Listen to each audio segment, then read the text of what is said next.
Alam niyo ba na meron nag-iisang campsite sa bayan ng Zanorhe sa probinsya ng Samar? At hindi ko yun alam dati, kaya naman inalam ko. Char!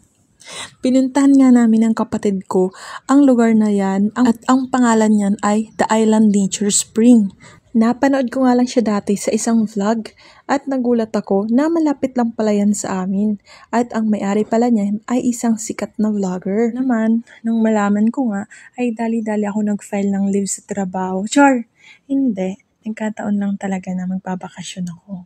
So kung ikaw ay kagaya ko na bahay, trabaho, trabaho, bahay, na ganun lang yung routine mo, nako for sure, magugustuhan mo yung ganitong klaseng lugar kasi maaalis talaga yung stress mo kung meron man, yung pagod or puyat mo sa buhay. Kasi ganun yung nangyari sa akin. Parang gamot pala to. Hindi, seryoso kasi pag talaga namang nature yung pag-uusapan, kahit makakita lang ako ng damo, natutuwa na ako. Hindi naman ako kabayo. Char, hindi.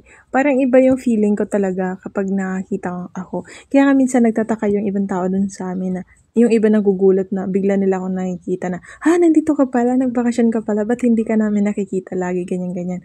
Kasi nga, mas gusto ko pa dun sa bukid magstay kaysa maglalabas yan sa bahay or dun sa baryo o sa barangay. Kasi nga, iba yung pakiramdam ko kapag nandun ako sa bukid.